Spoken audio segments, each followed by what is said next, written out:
живяхте притихнала с вятъра див, в косите на еновче свела глава.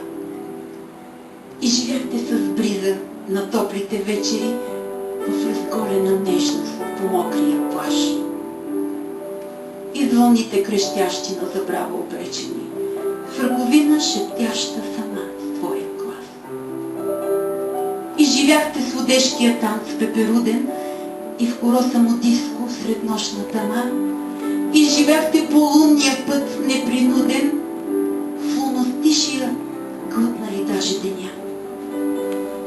И живяхте с всяка сълза по лицето и с всяка усмивка след мокрия бяг. Даже мъчех от теб да се скрия, но ето, и живяхте с всяка в небето звезда и в лудото лято, и в зимните преспи, и живяхте в полет на птица навън. Ала все не дочувах как бие сърцето ти. Чак накрай разбрах, че живеете в сън.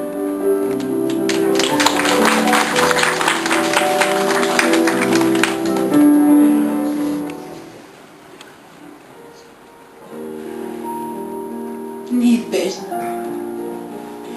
Като луднал поет по глухарчета в тихата вечер. Ще те сбирам на шепи разпръснат по горския склон. Ще присегна тъй морна и в майския пролетен шепот ще притихна стаена на твоя отворен балкон. И дори да не искаш по теб от любов да умирам, като птица ранена с прекършено от буря крило, бавно сламка по сламка в ума ти на пук ще се впивам и на пук там ще свия аз своето птиче гнездо. Ще ти пея в утренни с равна погуткина песен. Ще усмихвам деня ти, ще галя аз твоята душа и макар не съзнавайки, винаги в теб ще съм вечно. Аз съм твоята орис, дълбоката и сладка и зла.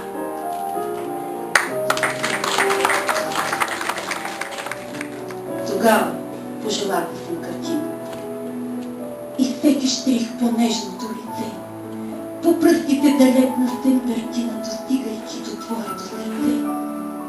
И тялото ми руче от триножника, стенчеста прохлада, да не може да утоли пожара в теб, художника.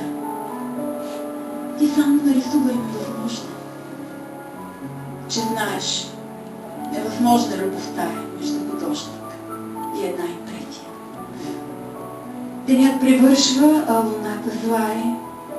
Звездите трие с някаква прогресия. Останах запечатана в платното ти, недорисувана приема тази участ. Изритана на тъмно под леглото ти. Посмяна в сърцето да се случва.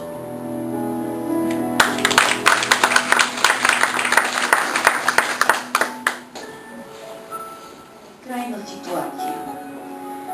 С тази песен в подарък ми гласът ти да ти пращам. Радарно те прихващам весел в отекващ смях. Извън на чаши. За нощите в сън видение, по-бели от вуал на събудива. На здраве казвам за едно трептение на струните в китарено напиване. И устните въздъхнали и изгаряме, полекнали в плътта пулсиращи, лилави вечери забравили загарите с флаковете прашни от пътуващи. И дъх на лавандула след пороя, по плажа мокър с пръснати цветя. И толкова си искаш да бъда твоя, че с тебе си изгубвам се сама. На здраве казах ли?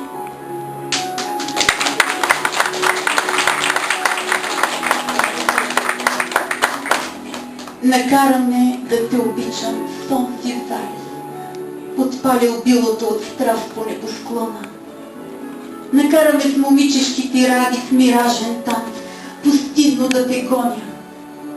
Очите ми застави и за миг опрече ги света да апликират в розово и синьо, а в чаши от кристал, кънтящи и обречени на лятъга от пурпур вместо вина. И масата с покривка снежно бяла, за двама уж остана си самотна. И валса на красивата ми рокля не е твоите ръце, а вятърът докосна. Да помълчим в най-тежкото обичан те, че думите валят с надежди онемели.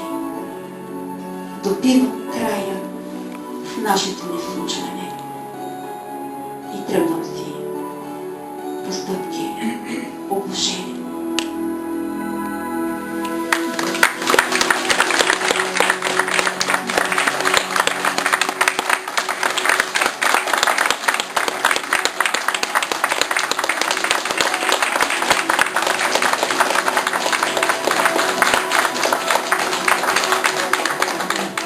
Фантазия, спонтанно чувства, бликнали дълбоко в човешката душа, докосващи най-нежните струни на човешкото сърце. Вие сте поетеса от световен мащаб, може да се каже. Желая ви вдъхновение и нови творчески подвиги и триумфи в живота. Здраве и щастие! Наистина си една обичана в Ловеч, други колеги, поетеса. Учила е метника. Да, Не така е. говориш. А ние, бившите, и ако се наложи, дано не се налага военнослужащи, в окопите отиваме с любовта, приятелството, но заради тази любов искаме да се върнем живи, въобще да не отиваме за това. Призовавам всички да съдействаме на обичта, любовта, като се борим за мира. Благодаря. Нели, може ли да кажа? Да, заповядай. Прави някой Разбира се. нещо много кратичко, не съм подготвена, но искам да кажа, че ти тази вечер просто така ме омагиоса, напълно ме обезумни, няма какво да кажа, прекланям се пред странния ти талант, но аз открих още един талант в тебе. Благодаря. Ти си невероятна актриса. Да. Просто магията беше нещо това. От името на Клуб Културен към Съюза на офицерите и сержанти искам да отнеса тази грамота за изключителния принос към Да ни стопли Ненадин написа за топлата любов послания. Оформи ги красиво в книга и кръстия тъй твърде поетично. Заглавието да те изживея подсказва обич безгранична. О, само как я изживях! Такава обич никога не срещнах, но в книгите естествено така е. Таланта си това дете показа в стиховете си безгрешни. От нейните, по-детски светнали оченца, небето грее две светила. Усмивката й е лъчиста, като зорницата светица. Не ще да споря с критиците на Неди за божествената дарба, но моля ви се, Господ Бог ви ощедри се смилил на тази неделина. Дарила и смелост да рисува, като Ван Гог познава акварела. Прощавайте за тази фраза, но я признават и художници мастити. А тя почтиво уважава. Само ги цитирам с наслада. Маковете нацъфтяха и сутрин, и по обед, и вечеря. Какво ли още да добавя? За нашето неди неем думи. Ще те целуна моето момиче. Стихът си с поетично нетърпение. Прощавай, че прописах по-кратунски, без да се искам като тебе. О, мила, майче стана по-маймунски. Ти по-добре от мене го умееш. Желателно е да престана вече с този стих, родил се недодялан. Не мога да измисля за брахвежа си, по-ефектна и добра поанта. Сега единствено остана да те даря с диплом за таланта. Поетесата Екатерина Фенчева, 4 декември 2004 Ловеч, КДК. И тук съм ми направила това колажа, с както ще ги видите, както тук с една старинна английска книга, защото тя е една лейди на поезията. И тук двама мъжаги са я нарисували и окачват портрет с нейния лик. Има двама мъжаги вкъщи, сигурно са те. Е оранжево и папката е оранжева, защото си една светла душа като слънце. Тази мигалка е, защото достойните всички мигалката е и слънце.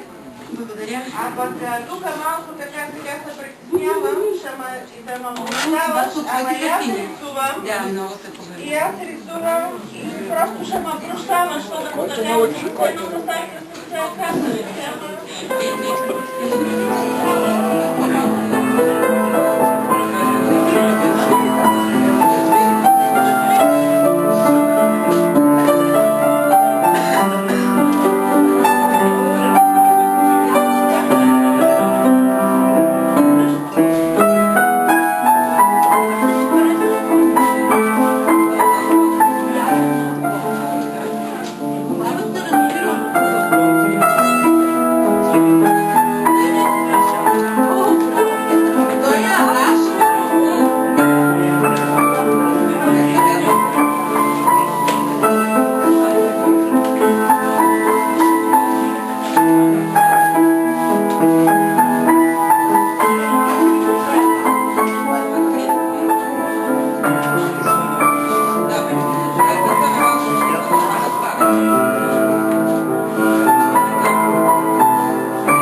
захватила, Просекова сильного орла, про того, которого любила, про того, песню берегла, про того, которого любила, про того, песню берегла.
Да,